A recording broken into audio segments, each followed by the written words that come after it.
Hey, good morning, good morning, good morning. Happy Tuesday, May 11th, 2021. This is Morning Joey. I'm your host, Joey Molinaro. Thanks so much for waking up with me. Hope your Tuesday's off to a great start. I had an early start with Happy Boy. That's why I'm a little bit behind on the show today. An hour behind. I apologize for that, but you know I wasn't going to leave you hanging. I had to take Happy Boy to the vet. I had to take him to get his checkup, get some shots, get him all checked out and everything. My boy is 6 months old. He just turned 6 months old on Saturday. 6 months old on Saturday, 53 pounds. This dude is a biggin. This dude is a fucking load. He is a hoss. He is a unit. And he's laying right behind me right now. And when he stepped on the scale, they're like, 53 pounds. Wow, very healthy. Good. And I was like, that's my boy. That's my fucking boy right there, my happy boy. 53 pounds, 6 months old, and he's gonna be a big boy. He is gonna be a biggin. So happy Tuesday to you. Big news last night. After I had to give you the update on Happy, the big news last night. Barstool's coming to the Indy 500. No. We got to crank that up, baby. We got to crank that up even louder. Boss man Dave Portnoy announces last night. He tweeted out at first, and I was sitting there with my wife and my mother-in-law, and I was like, wow, Dave, come on, man. What are you doing? Because he tweeted out, he was like, is the Indy 500 fun? Do people go to it? I mean, come on. So I, of course, had to tweet back, and everybody was, having my back and doing that. And I said, hey, normally over 300,000 people. This year, 135,000 people. It's going to be the biggest sporting event held since the pandemic. 135K. Yes, people go to it. Yes, it's fun. And a lot of the IndyCar drivers, my guy, Connor Daly, James Hinchcliffe, Alexander Rossi, they were all tweeting back at him and everything. But, Dave had a bigger plan. He had a bigger purpose for that. So he got the conversation going. He got people excited about it. And then, bam, dropped on our ass. There's going to be a party. There's going to be a concert. Diplo, Machine Gun Kelly. Dave's going to come, and it's going to be awesome. It is going to be everything that dreams are made of. A lot of that going on that weekend. All weekend long. And before, in the comments in the chat, before people send me DMs on Twitter and Instagram, because it's already started, and rightfully so, I understand. Before all that starts, I got to just get it out there. I don't have a lot of details, and the details that I would have or do have, I wouldn't be able to just release them to you guys. And I probably, unless you are, family or we're in my wedding, I'm probably not going to have the poll to be able to get you in. Okay, I'm probably not going to have the poll to get you a pass if, you're just somebody who lives in Indy, who, while I appreciate you, you follow me, you say you're a fan, I appreciate that a lot. Don't get it twisted. I'm probably not going to have that poll. So let's just get it out there. This is my hometown. I'm looking at Monument Circle. I'm looking at the Salesforce Tower right now. The track is 10 minutes that way for me. Okay, it is my backyard, but whatever details that I do have, I won't be able to release to you yet. And also, unless you're in my wedding party or you're blood related, maybe, then I probably can't get you a pass. All right. And I appreciate you asking. I do the same thing, but that's just not in my power, in my realm of power. Okay. So right now, May 11th. All right. We got a little over 2 weeks until the 500, a little over 2 weeks until Carb Day, when I believe that it's going down. And I'm not going to be able to have that poll for you. So I apologize, but let me just save you the suspense. Let me save you the time, get that out of the way. But it's going to be great. You got to be there. You got to be involved. I couldn't believe I was not ready for that. I was not ready for that, but I'm ready for it now. And I'm ready to show Boss Man around. And I'm ready to do whatever I can to put on for Indy and to show that it is, yes, people go to it. And yes, it is tons of fun, even when COVID is still happening, even though people are getting vaccinated. I got my second shot at IMS coming up on Thursday. Very excited about that. I'll be fully vaccinated. Not excited about having to reap the side effects of the second shot, but nonetheless, that's going down on Thursday. So it's just an exciting time, man. It's an exciting time, and I tweeted last night as well. You got to get your Indy 500 merch. You got to get your Barstool Indy 500 merch, all right? If you're watching on YouTube, right after you subscribe, if you haven't already, I need you to subscribe. Right after you do that, just below in the description, there's a link to the Indy 500 shirt. It's got the state flag. It's got the pagoda. It's got the yard of bricks on the back. I mean, it's got the full thing. You need to get it because it's going to be a hell of a party. And Barstool is coming to Indianapolis, to our backyard. The man himself, Dave Portnoy, big man, Prez, he's coming, and he's bringing a party along with him. So you got to be involved. You got to get that shirt. If you're watching on YouTube, it's in the description below. If you're not, if you're watching on Twitter, store.barstoolsports.com. Just search Indy. You got a hoodie, you got a long sleeve shirt, you got a t-shirt, all that are available that you need to have for the Indy 500. All right. So let's get that out of the way. And I'm glad we got it out of the way.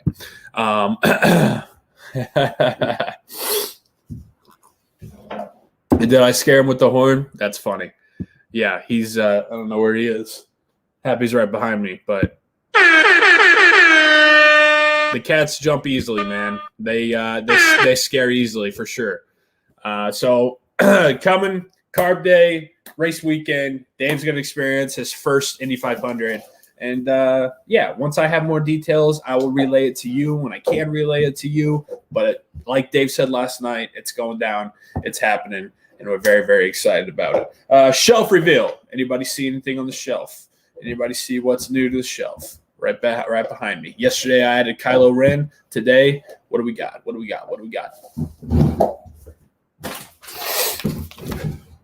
We got the Morale blend from my guy Ian Happ, from Dom Frederick, director of Morale, from Connect Roasters, from the Morale blend. It is the Morale blend. I'm having my daily Morale, and it's right behind me. So there we go.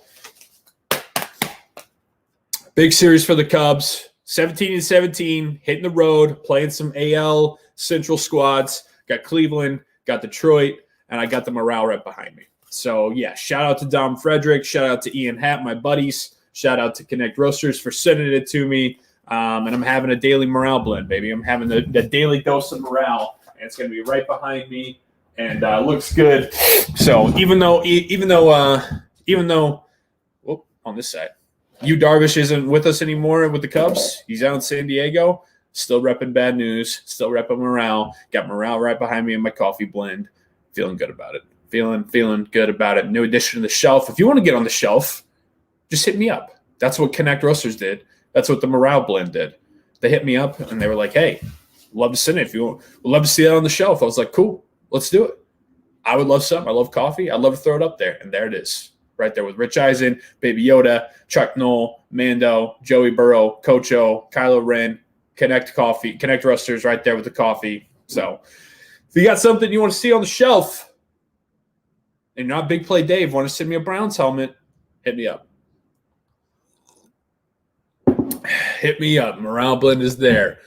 Who are you going for the Indy 500? Who are you going for the Indy 500? Like, who am I rooting for? Well, Hinchcliffe and Connor Daly are two of my buddies, so always root for them. Rossi, I like Rossi a lot. But Scott Dixon's been coming on strong, man. Coming on strong. Got some stuff coming up with some drivers that I'm excited about that I'm going to share with you guys. And I think they're going to be YouTube exclusives. So if you're not subscribed on YouTube, you need to do that because I got some fun and content that I'm working on with some IndyCar drivers that's going to be coming out. And you need to subscribe to the YouTube channel right below. Watch it on YouTube, or if you're not watching on YouTube, youtube.com/c/cupofjoey, and hit the subscribe button so you can be the first to know. And you can watch those YouTube exclusives with the IndyCar drivers coming up throughout this month. And then with Barstool coming here, I'll probably drop some exclusive stuff on the YouTube channel there. So you want to be there for it. You want to see, hopefully I get to do some donut reviews with Dave. Hopefully I get to drive around, be a chauffeur, and it's going to be a hell of a time. All right, shelf reveal, Indy 500, Barstool's there. Got it, going through my notes here. All right, here's what's been on your morning feed. Yesterday, I tweeted out, I had Chick-fil-A for lunch, and I tweeted out side by side a picture of the allergies, man. Every year they hit me, they kick my ass right about this time in May, every single year. And I know there's a lot of people out there with me that they do the same. And it sucks because allergy, like there's no win with allergies because you can't they don't hold you down enough to keep you like laying down in bed. You know, you can't like skip work because of allergies or take a sick day in school or work because of allergies. You have to just like fight it and be annoyed all day and feel like shit, but you're not feeling like shit enough to lay this one out. It's the worst, dude. Every single year, stuffed nose, itchy eyes, puffy eyes, headache, sneezing like crazy. And every year I'd be like, Mom, I really don't, I didn't want to skip too much of school around this time because May is like the best month for school. It's at the end. You have field day. Nobody gives a shit, whatever.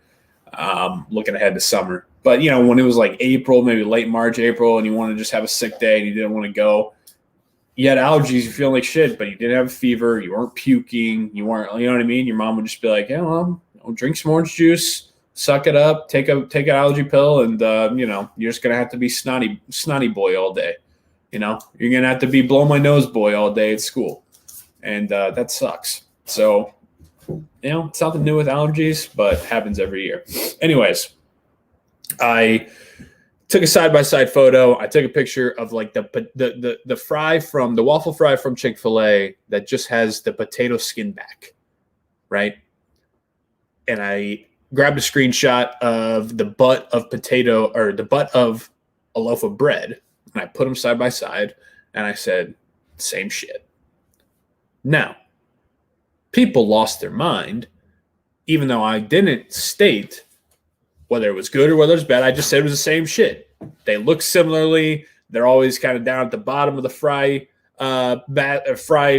carrier, fry cart, just like at the bottom of the loaf of the bread. There's the butt of the bread. I just said same shit. People lost their mind. Rare L take by Joey. Horrible take. That's another thing. It's like I hate that in our society now, when you have a preference of something that like it's just something that you prefer, something that you like better, that is all of a sudden a take.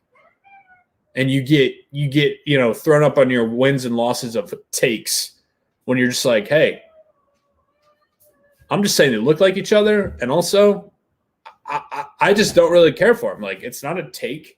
I'm not going out and being a talky head and saying that if you don't like it or if you do like it, then you're an idiot. Just not a big potato bow Chick-fil-A fry guy. As compared to the other waffle fries that are, either the curly kind or the ones that are just like a huge, big golden waffle fry and then it just looks like it's something out of the commercial. They don't put the potato butts in the commercial. They put the really perfect waffle fries that are just golden, golden brown and perfectly have the holes in every single one of them. That's the ones they put in the commercial. They don't put the potato butt in there.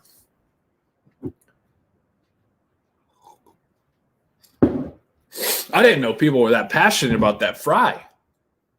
I thought it was a given that it was just like, I mean, that one, it's like, no, I don't really want to eat, the skin of my baked potato.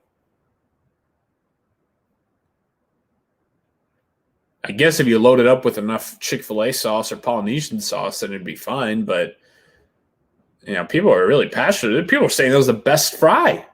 Like, you guys are crazy. That's a take. I just said same shit. I'm just like, I don't really care for it. These people were like, that's the best fry.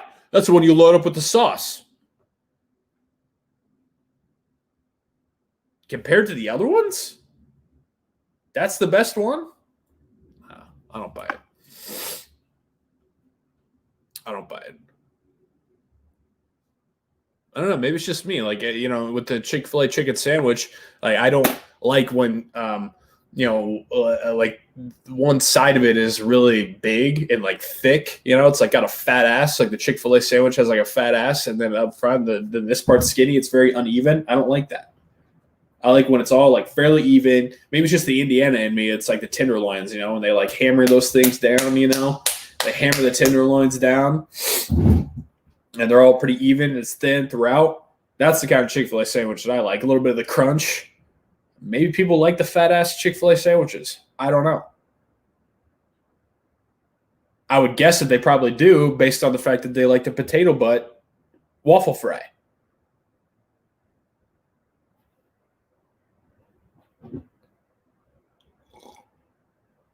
People are passionate about that, though, man. I couldn't believe that. I mean, people were going crazy. Exactly, Katie. See, the people who watch the show, my commenters, the people watching the show, you guys know, and this is probably why you ride with me, and this is probably why you're here every single morning, is because, look, Mike, Katie, I don't know what's going on with this Twitter username, but not worth eating, in my opinion. Now, I do understand what you're saying here, Jake, and they are more salty, but it's the same thing, just like Katie was saying. It's the same thing with a baked potato as compared to, like, when you're eating a baked potato, the inside is what you're eating. You're eating that potato. Now, the outside skin is more salty, yes, but you're not downing the whole outside of the baked potato. You're eating on the inside. They cut it open so you eat the inside.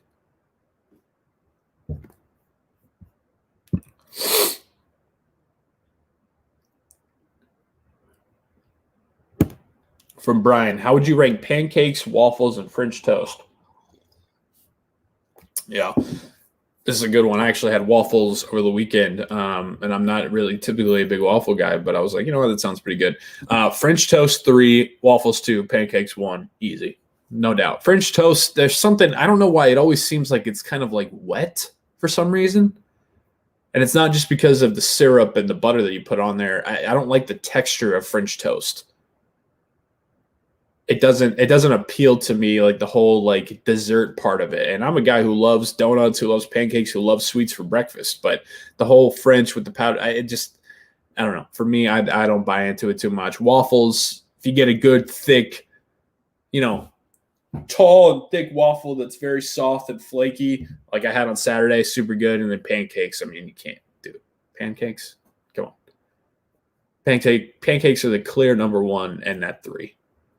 Clear number 1 in that 3. No doubt.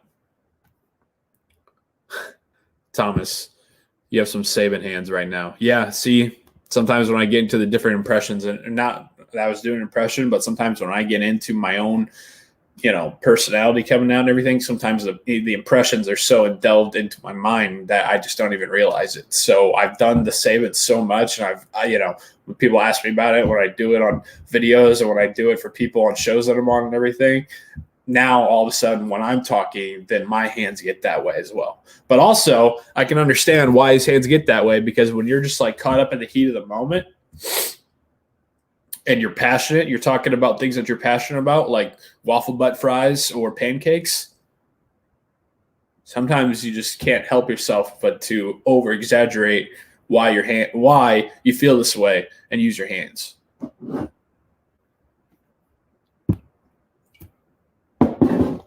So glad you agree. Every time I get a Chick-fil-A sandwich, I'm always like, I'm nervous to open up the packaging because I look in there and if I see like a fat ass just staring at me, like, dude, now I got to just like kind of eat around that, eat the even part on the rest of it, and then just, maybe take that with a fork and a knife later. It messes it all up. I'm jealous. I wish I had some pancakes right now. Yeah, if you're just joining, the plan for the Indy 500, Dave announced it last night. It's looking like I don't have I don't have the details. All right, so all I'm speaking on is what you guys have seen from what Dave has said on his Instagram and on Twitter. That Diplo, Machine Gun Kelly, they're having a concert, we're having a party. From what he replied to somebody on Twitter this morning, it sounded like that a party is going to be on Friday night, carb day. But that's all I know right now. So what I know at this point. Man, my allergies, dude. My fucking stuffed nose makes it to where it's hard to talk. Anyways, Kenny Mayne leaving ESPN. They're splitting ways. They're parting ways. He said it was for budget reasons. He was a budget cut, which seems wild because Kenny Mayne is not okay. Wasn't doing a dad joke there, but Kenny Mayne is a mainstay with ESPN and has been for a really, really long time. And so that's a bummer. I wonder what's going to happen next. I'm wondering if he's going to start a podcast. I saw him quote tweet Keith Olbermann this morning because Olbermann was like, there are enough GD podcasts. And Kenny Mayne was like, maybe one more can do.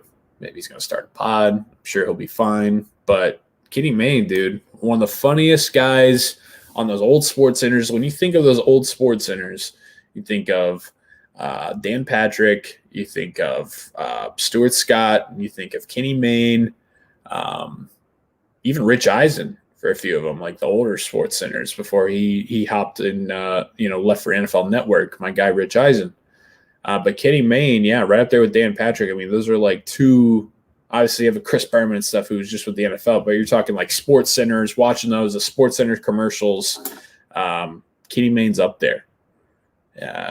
His commercial that he did with Kobe and Stu Scott, and the commercial that he did with Kobe and Stu Scott and Keyshawn Johnson when they were both rookies. I have it pulled up here so we can watch it together.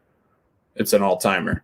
As part of our relationship with the NFL and the NBA, we educate first-year players on how to deal with us, with the media. It's kind of like our own rookie camp. All right, you guys have money, but you don't have attitude. You're too nice. It's pathetic. You're the man. Say it. You're the man. I'm the man. I'm the man. Come on, it's gotta be like, I'm the man. I'm the man. Always refer to yourself in the third person. Keyshawn did.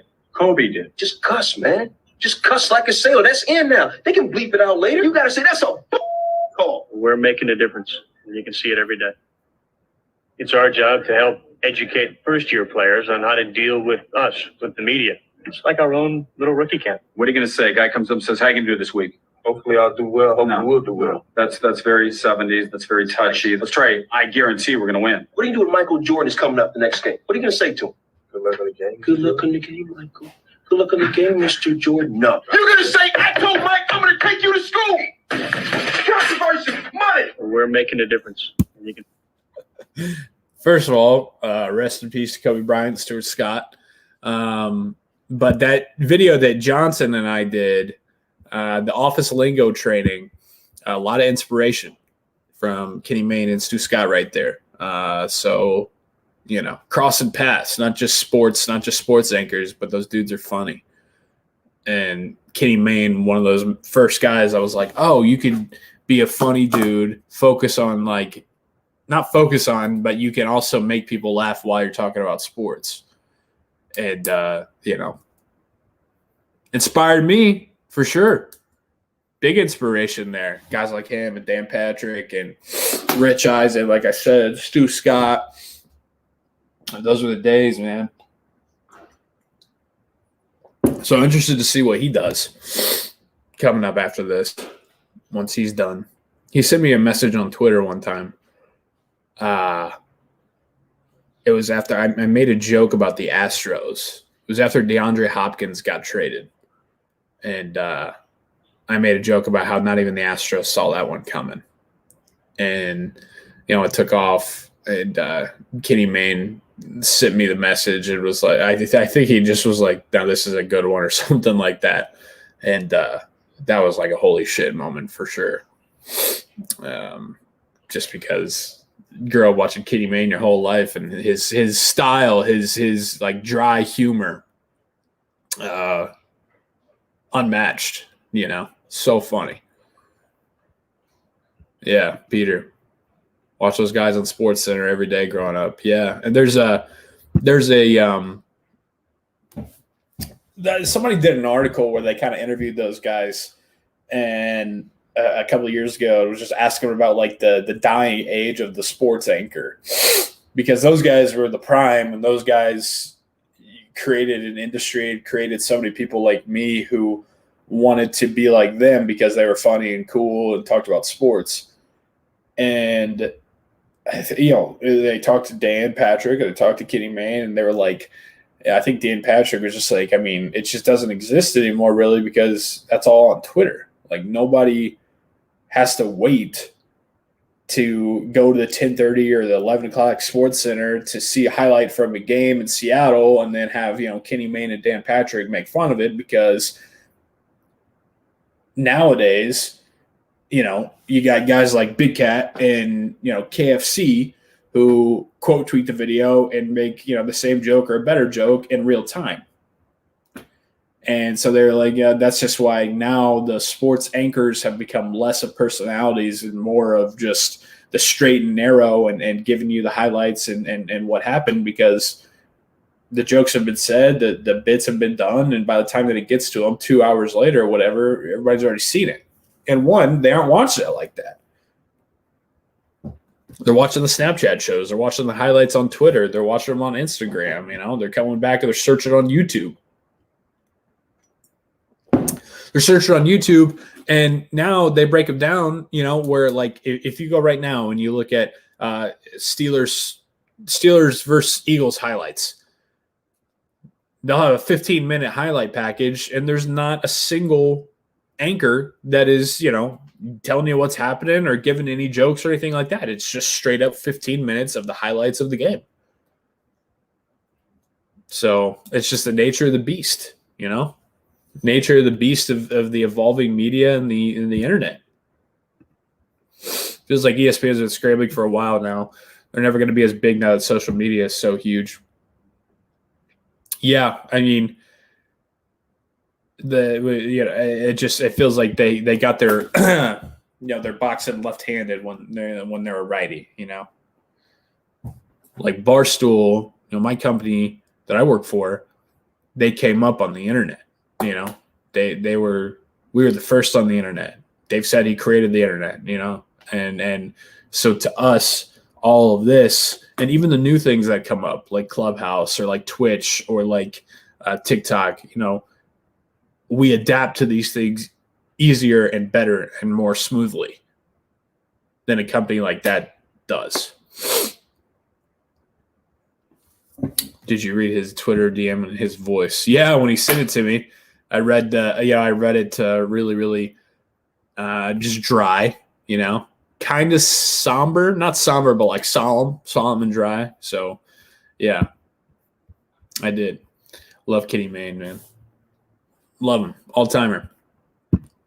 So, yeah, on your morning feed this morning, if you haven't seen, it's Tebow time. Tim Tebow signing with the Jacksonville Jaguars. You say Jaguars or Jaguars? Jaguars. I don't know. I'm just the Indiana in me. I just say Jaguars. And he's going to play tight end apparently. So linking up with his old college coach, his mentor, his friend Urban Meyer, going back into the NFL. Been a long time. And unfortunately, I know you're already going to say it on Twitter. You're going to say it, on the chat everywhere. I know he beat my Steelers in the playoffs. I know this. I watched it. I lived it. I dealt with the repercussions of it. I know this.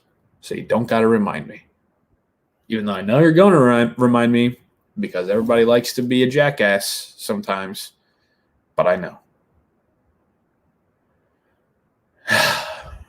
Anyways, he's coming back to the NFL. He's not going to give it a shot at quarterback, but they did say that he could be like a tight end, but then like a gadget player doing, direct snaps and everything. So it's Tebow time again in Jacksonville. And, in a weird spin zone, twisted way to look at it, obviously everybody's going to focus on how it's going to be, a media storm and a distraction. But I'm looking at it and I'm like, maybe they brought him in because you have Trevor Lawrence, who's the number one overall pick, who's been, the heralded number one overall pick for years, the franchise savior. Maybe they signed Tebow because that will take away from the attention and the pressure that is on Trevor Lawrence, maybe. You bring in Tebow and in training camp and early on when Trevor Lawrence is learning the way, and he's not all of it is on him. Now everybody wants to talk to Tebow, and everybody wants Tebow, and everybody wants an update on him, and then maybe Trevor Lawrence could be over here just working out and doing his own shit. I don't know. It's wild that he's back, but, it's like every dad says ever. Every dad yesterday when Tim Tebow got signed, they announced that Tim Tebow was signed into the Jaguars. Every dad yesterday looked at their kid and was like, hey, what'd I tell you? It's not what you know, it's who you know.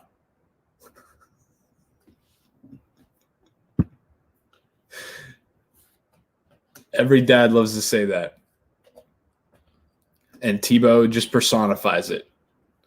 Get your old college coach, taking over. He's the head coach of an NFL team. Hey, I've always told you, look at Tebow. It's not what you know, it's who you know. You need to make those networking opportunities count. From Adam. Say Jaguars in a Coach O accent. Jaguars. We got a few Tigers going down there, big old Jaguars.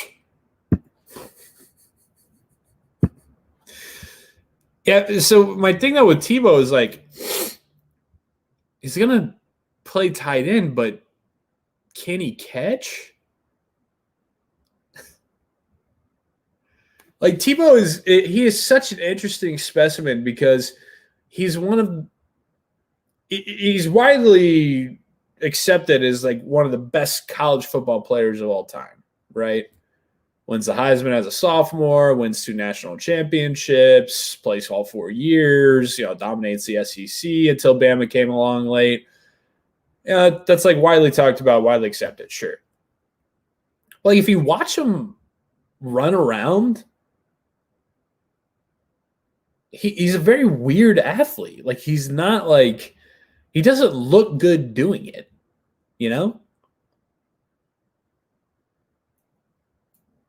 Like he was just the epitome of like, the kid in like CYO or the kid in like Pop Warner or grade school or whatever that's like just bigger and stronger than everybody, They just like develop that. Like that was just Tebow. That was just the ultimate. Tebow was just that on the ultimate level.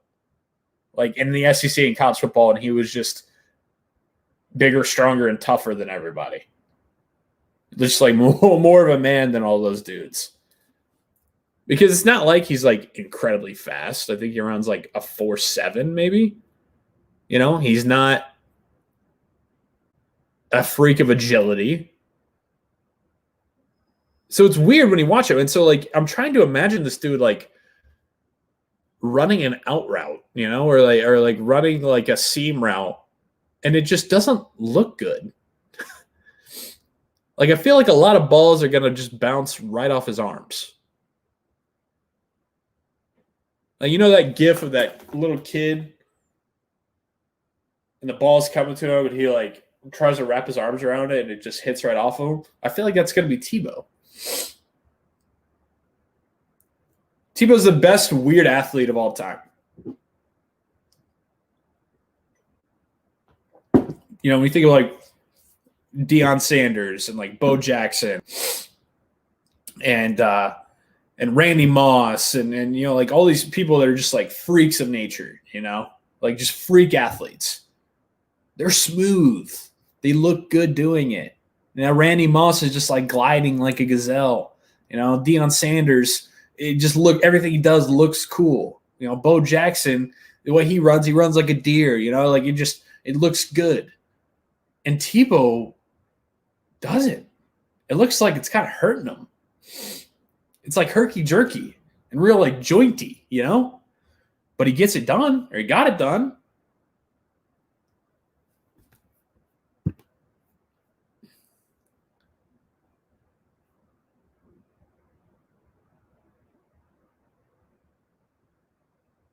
Right. So he's got to catch, then he's got to block. Like he'll be physically enough to block. I mean, he's a big dude, Obviously, everybody's seen the pictures and the videos of him when he's with the Jets running off the field and it's raining and he's got a shirt off. It looks like rainy Baywatch.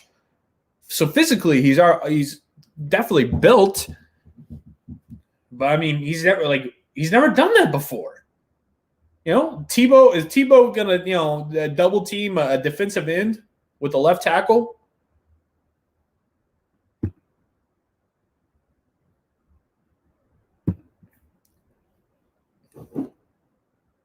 Catching a football isn't that hard. Okay, so catching a 25-yard, seam pattern from Trevor Lawrence over the middle of the field, that's not hard for somebody who has only played quarterback in their life. Chad, you're just going to jump in and you could do that. It's not that hard.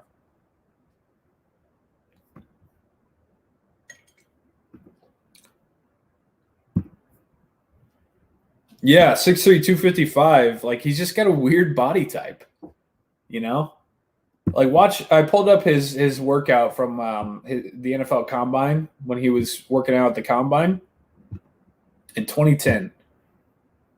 Like, just watch.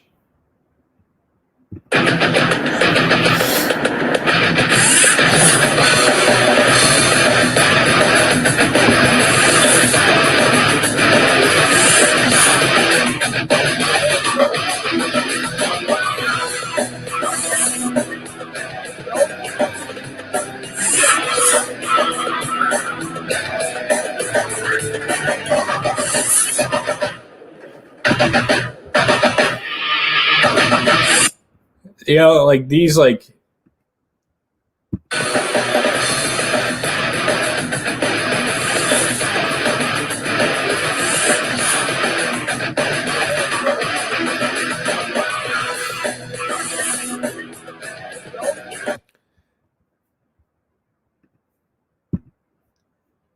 don't know. I'm interested to see, but I'm just trying to imagine him like coming off the line, running like 7 yards and then breaking out and then catching a ball. I feel like it's just going to hit him like right in the chest. I don't know. I mean, from watching those workouts and watching him run, that's just how it feels to me. Best weird athlete of all time, Tebow.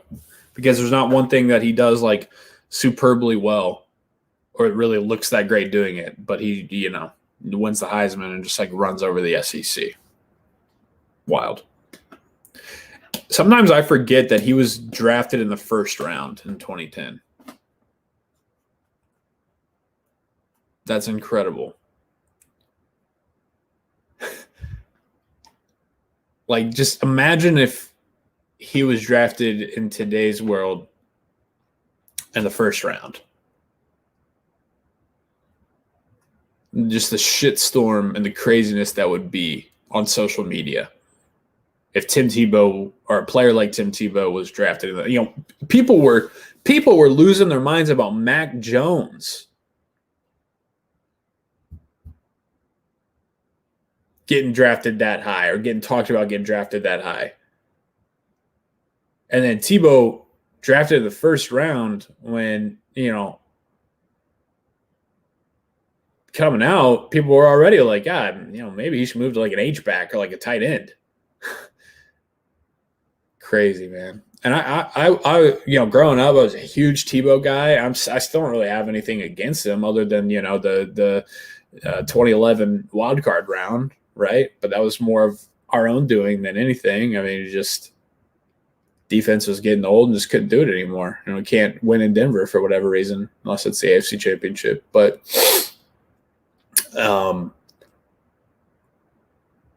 yeah, so I'm not like trying to shit on Tebow or anything. It's just interesting. It's going to be interesting. And like the psyche behind Jacksonville doing it, I think there's a few things playing there. Obviously, Urban Meyer, the connection there, great friends, mentor. If anybody's going to give him another shot, it's going to be Urban Meyer. Tebow's from the Jacksonville area, So for a franchise that's 1-15 last year, that just had the number 1 overall pick, you have Trevor Lawrence in here. Now you have Tebow in here. Always trying to, money's always a thing. Trying to sell some tickets, trying to get people excited. Get the locals excited about their hometown guy coming in Tebow. You go see Tebow. He's a Florida legend, so even if you're not from the Jacksonville area, people want to go see him because he won 2 national titles and a Heisman at Florida. Got a statue out there, I think, or that plaque. So there's a bunch of different factors playing into this. It's just more entertainment, man. Training camp, NFL Network, NFL media is going to be losing their mind, you know? I mean, it is what it is.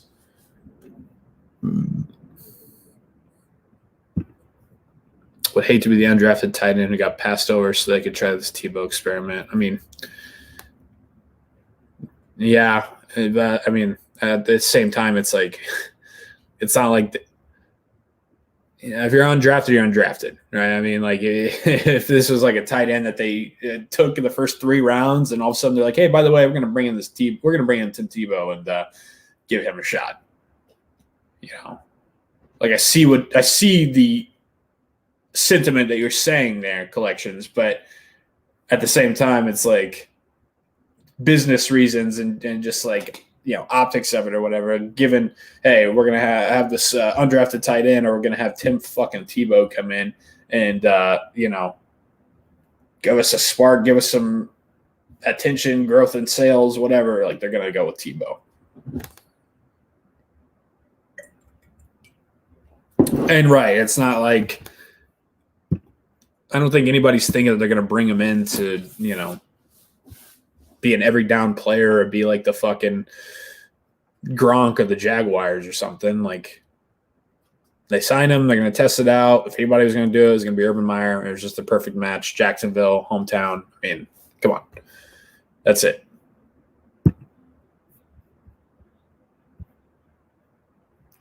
That's it. I saw too on Twitter yesterday, you might have seen this on your feed, that there was a debate from the Food Network about which is better, grilled cheese or peanut butter and jelly. And I don't really know why there's a debate, because it's peanut butter and jelly, and it's close. It's not close. You can eat peanut butter and jelly every single day, lunch and dinner. You can lighten up on the jelly. You can have more peanut butter. You can go with chips. You can go with fruit. You can go with crackers. I don't think you can do that with grilled cheese. Grilled cheese to me is not an everyday sandwich. Once a week and multiple times a week during the summer, and your mom or your friend's mom is whipping them up. Every day, though? Plus, you got to look at the time it takes. You got to look at the efficiency of a peanut butter and jelly as compared to grilled cheese. Grilled cheese, you got to spray down the pan, and you got to toast the bread, and you got to grill the bread, and you got to get peanut butter and jelly. Bam, bam, bam, bam. There you go. Throw some Doritos on it, give you an apple with it, you're good.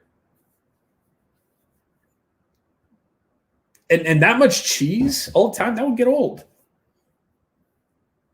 That would get old. Peanut butter and jelly does not. So I guess if you're looking at, the only way that this could be more of a debate is, I guess, if they're just saying choosing one or the other, grilled cheese or peanut butter and jelly. But still, I go peanut butter and jelly, and then I look at all the other factors with it, and I'm like, those also belong to peanut butter and jelly. You can have it more you can have it more often. It's easier to make. Big peanut butter and jelly guy.